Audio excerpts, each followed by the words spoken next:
So interesting question then, because it's all about perceptions. So the question was posed: are charities in general, and in particular MANUP and the sphere that we operate in, perceptively, do you feel it's actually making a difference in the world, be that to individuals or the greater collective? Perceptively?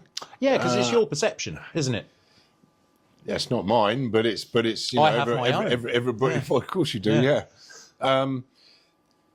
I think that people think that change is underway. Whether change is actually underway is a different ball game completely. But I think from a point of view of perception, yeah, I mean, everybody seemed to be doing good and so on and so on. But there's still this, we were talking just, you know, off camera earlier, about where everybody's told to, you know, talk and to talk and to talk. And it's kind of a worn out record, really, because that only works if you're talking to somebody that's actually listening. Yeah. And you don't even necessarily need feedback. You know, I mean, I've got instances at work where people talk through something and figure it out for themselves. They just need a sounding board. Yeah. They don't even need a course of action or a plan or anything like that. And it's just as simple as, you know, if I talk, I can kind of clear this in my own head. The problem that I think that we have perceptively is that if we talk, all our problems will go away. Yeah. And that's just simply not true, because you need some sort of a feedback, or at least you need somebody that is actually going to listen to that. Yeah. Instead of just, you know, yeah, you know, because you don't feel that you're getting any feedback. So it's talking to somebody that actually will give you the time and cares about what you're actually talking about. And that, I mean, could be even taken into, you know, the whole, I mean, we were talking off screen about the, you know, the flags and all the rest of it going up. You know, it's all about perception. Yeah. You know, and some of that could well be bullshit. Yeah. Well, this is why opinions and perceptions matter. And like Dan and I have talked about this a lot, because it's like there's often three truths, isn't it? It's like your internal, how you see things. Yeah. There might be the objective reality, and then also how a completely different party then views that situation. Yeah. And it's the same with mental health. We see with the charity side of things is that often that token, I guess, solution, as it's kind of banded, is, oh, men just need to talk, right? Does that actually make a difference? It helps. Of course it helps, but it's got to be talking to the right person. I think you hit the point for me that I resonate most with is the listening aspect of it, because a lot of what MANUP does and what I see we do through this is it's not necessarily about providing solutions. It's about providing your perception and view on something. And we are sat here talking, chatting away with your Banana milkshake. Nothing wrong with that, boy. Nothing wrong with that. Yeah. There's not lactose, though, is it? Yeah. But we can sit here and have an objective conversation about a particular topic, and it's not necessarily about whether we are right or wrong. It's about a forum where it's two blokes are just talking about something. So there ticks the box of, oh, you just need to talk because we're talking about it. But actually, the impact perceptively isn't just from us talking, it's from how somebody has then sat and listened to said video and then articulated or digested what we've said, our point of view on it, and then what they take away from it. It's the same with anything like therapy, right? It's not about providing a solution, it's about you look at all of our videos, every single video, and we've got them in the hundreds now. None of those are telling you what to do. No. All of it is you are a bystander in a conversation where you may well come out of that 20-minute conversation, 30-minute conversation and go, I've got an idea.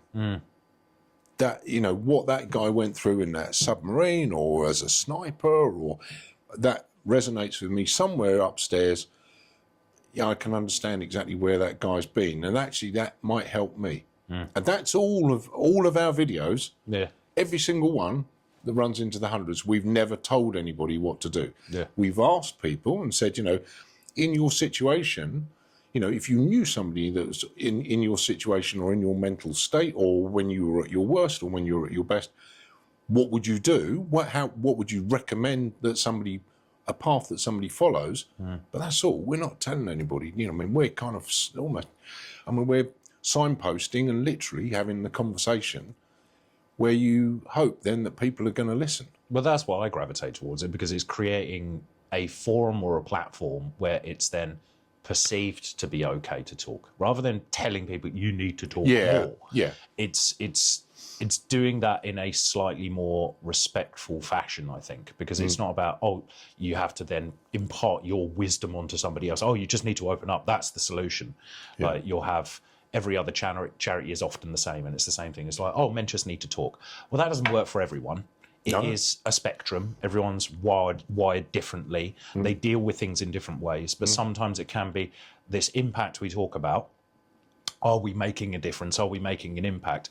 Actually, we probably don't see a lot of it because it isn't privy for us. It's not in our sphere. It's not in our sphere. Yeah. It's that, you know, Joe Bloggs sat in, you know, Biddly Bong nowhere, you know, has sat and watched a video and, like you say, been able to sit there and listen to somebody else's perspective on something, and then ultimately take something away from it that might then spur. Yeah, it gives them an idea. It's like, you know, I think you were just about to say, you know, it spurs them on to thinking about how can I actually help myself? Because 90% of this stuff is going to be, you know, unless you want prescription meds or something like that, you know, 90% of this is going to be helping yourself.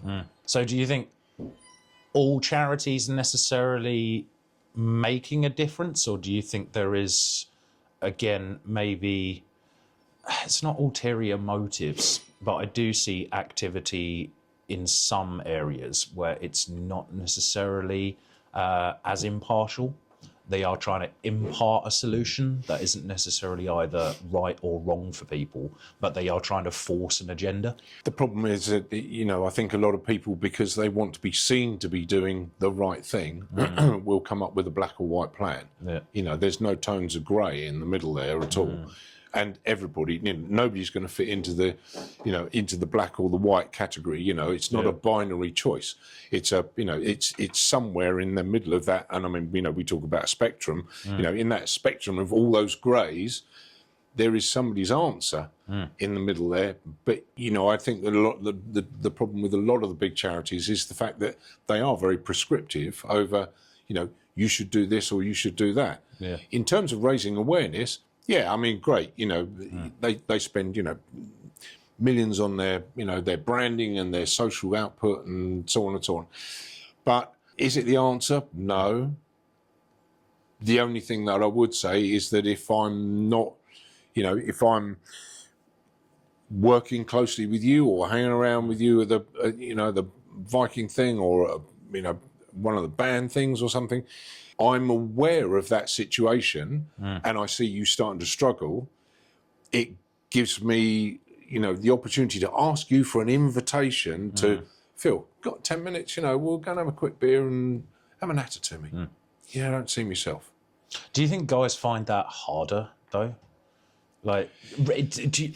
Increasingly less, I think, because I think that the stigma is kind of going away from it. But yeah, do I think that guys find that fundamentally hard? Yeah, fucking right, I do. No, I think it's really difficult because for somebody to come to somebody that, let's be honest, looks like you, big beard, you know, tattoos and all the rest of it, for somebody to feel comfortable enough to come to you and say, "You all right, mate?" That takes some balls. It does so. It does so. And while, you know, and I know you as Cuddly Phil, you know, it makes not a difference, not a jot of difference to me. Yeah. But you know, so I would have no hesitation in doing that. Plus, you know, I mean, I've known you for a number of years, and you know, so on and so on. But I think, you know, when you're working closely with people or you're hanging around with a lot of people, you know, very, very closely, particularly in groups, and you see somebody start to struggle a little bit, I think that can be really difficult for a guy to turn around and go, you know, "You all right, mate?" Why do you think that is? Because in in my experience, again, that's something that I see. Is Because like they you don't say, want to be seen as a wuss. what does that even mean? Well, yeah. That's the thing, isn't it? It's like, it's like that's the whole point of man up. It's like, Yeah. oh, come on, In my experience, and at least my kind of perception, is what I find difficult is I still find it difficult to open up to people close to me around it. Not necessarily because of the fear of being perceived to be weak or less of a man or whatever it might be. It's just, again, through external influences of how my life panned out, where I've always dealt with my own stuff. Yeah, get that. But equally then seeing it on the flip side, because it's a do as I say, not as I do kind of situation, is I'm involved in a lot of different initiatives that then promote other forums for these conversations. And what I tend to find is that you can see the signs very, very, very easily. When you know somebody well enough and you spend enough time with them, you can see the energy change, you can see the behaviours change, you can see the beats change. But I think we as men also are fundamentally underprepared for the difficult answer to that question of you're right, because the answer is always great, fine, get on with it. Is that the danger of opening up the floodgates and just like a never-ending answer, which just won't? To which there isn't a solution to. Because as men, I think we're also maybe genetically or at least socially geared to be problem solvers. Right? You'll get into an argument with your respective partner, for example, because all they want to do is vent about how bad their day's been and Sharon was an absolute at work and this, that, the other. They don't want a solution. No, they just want to vent. They just want to vent. Yeah. And I think like that's something that socially we are not, because instantly we want to problem solve. Yeah. We want to sort that. But also if you're going into something, know that you don't necessarily have an answer for or a solution for, that can make it all the more difficult. And I think because it is that dynamic between talking and listening is getting over that hump of just being able to provide a forum to crack that door open and allow someone just to open up. It's not about providing a solution.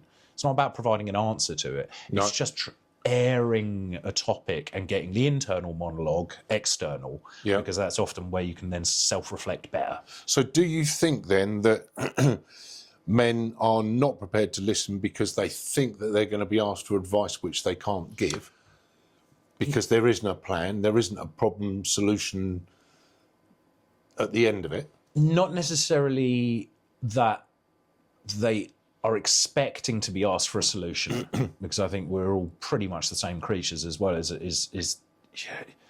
you often know what the answers are. Yeah.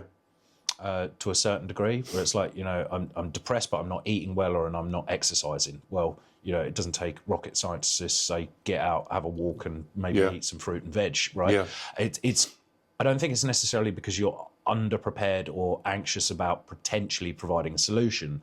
I think it's just about that dynamic of the conversation, about being able to have a conversation that doesn't have a conclusion or an answer to it, which is what I love about these. Yeah. It's like literally 15 minutes ago we sat down. What are we talking about? Yeah. We'll see. Yeah. Where are we going? Yeah. Something will evolve. See. It's about the journey, not the destination. But that's no difference to you and me sitting down and, in the pub and having a pint at the bar. Yeah. You get chatting. Yeah. There's a conversation. There'll be a conversation there. Yeah. But it will, like you say, it will have no conclusion. Yeah. It'll have no summary. It'll just be, right, I'm off now. All right, cheers, Phil. That's it. See you Thursday. Yeah.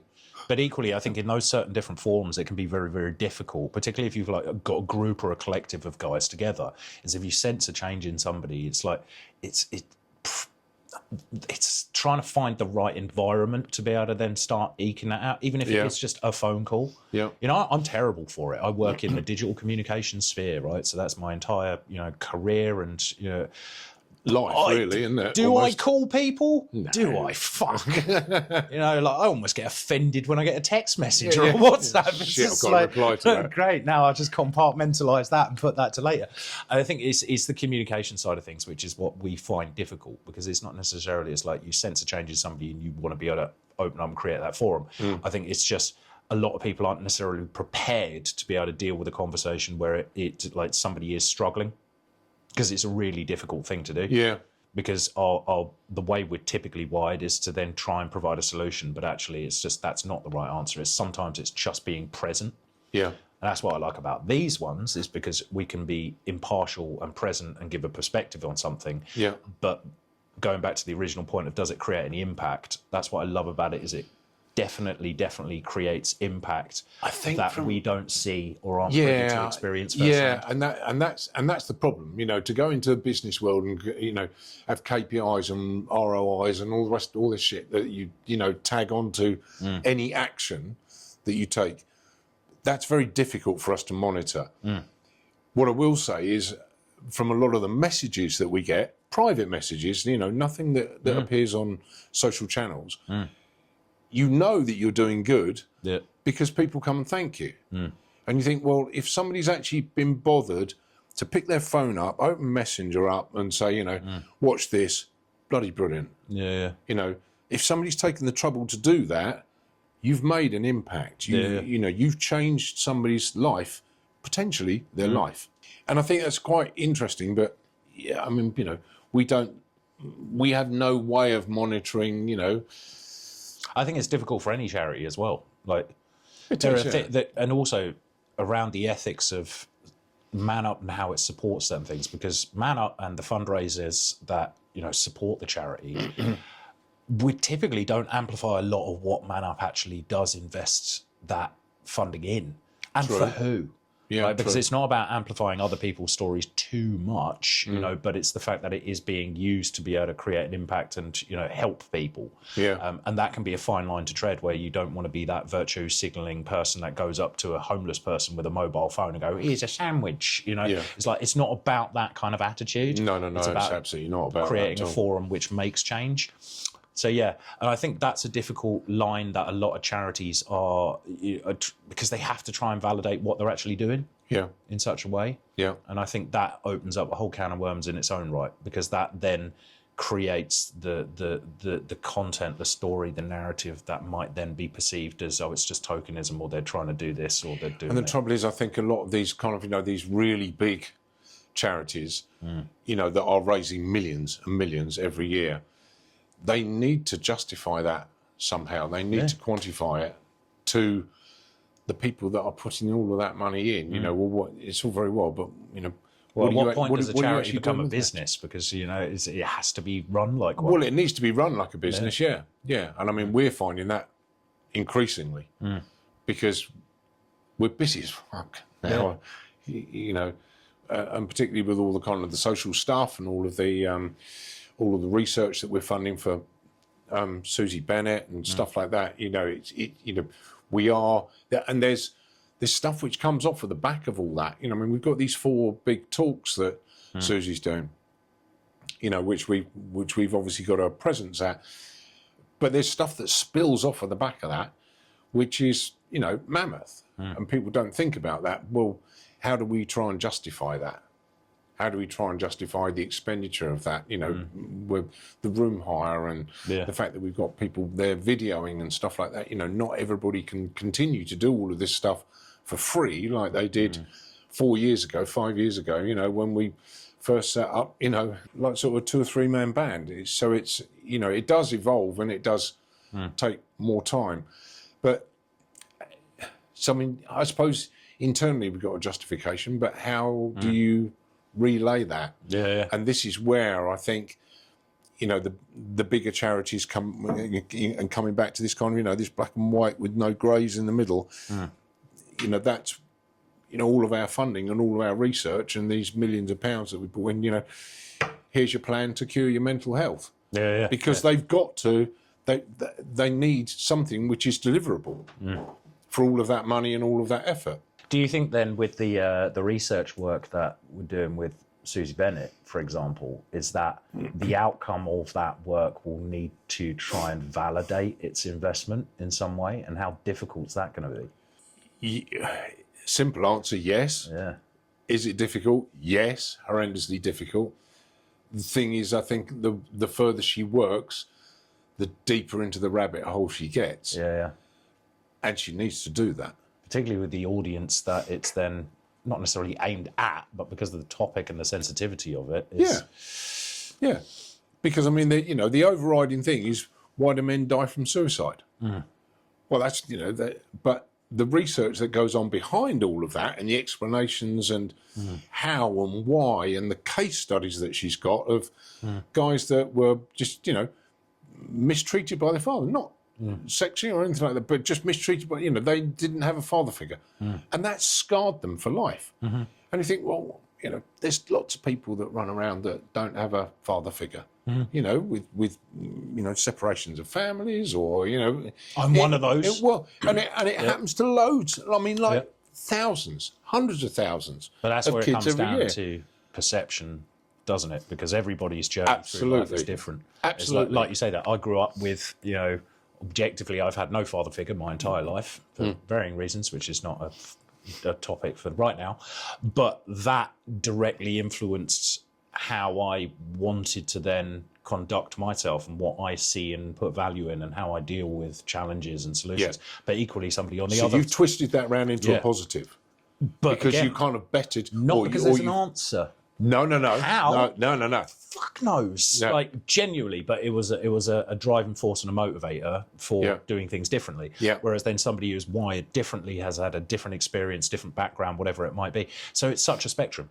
And that's why there's going to be a million or no answers. Yeah. So that's going to be incredibly difficult work to be able to validate the impact of directly. Oh, I don't think you can. I mean, I think that is literally, it's ongoing research. And again, it's very much like the videos that we do. I think the impact of that will be far removed from what we actually see. Because it'll all be stuff that happens in the periphery. Yeah. That we will know absolutely nothing about. Yeah. But then again, it's like the impact comes from things that we won't necessarily be able to see or quantify. Yeah. So it could be somebody that has stumbled upon the research, read it, taken something from it. It could be somebody from a clinical background or psychology that then draws something from it, and then it's the knock-on effect of that. So And they might work for a massive company. Yeah. A huge company. And that, with 1 million employees, and suddenly turn around and go, hold on a minute. Yeah.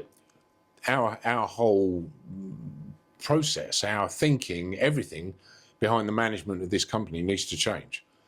Because and you will never know that tiny little thing that we've paid for triggered a huge monumental change in a massive company because the HR or the wellbeing officer or whatever has seen it and gone, that resonates with me. Shit, man, I've got to do something about this. This is really cool stuff. Yeah. There's the answer to the question then, isn't it? So it's like, is MANUP making a difference in the world? We'll see.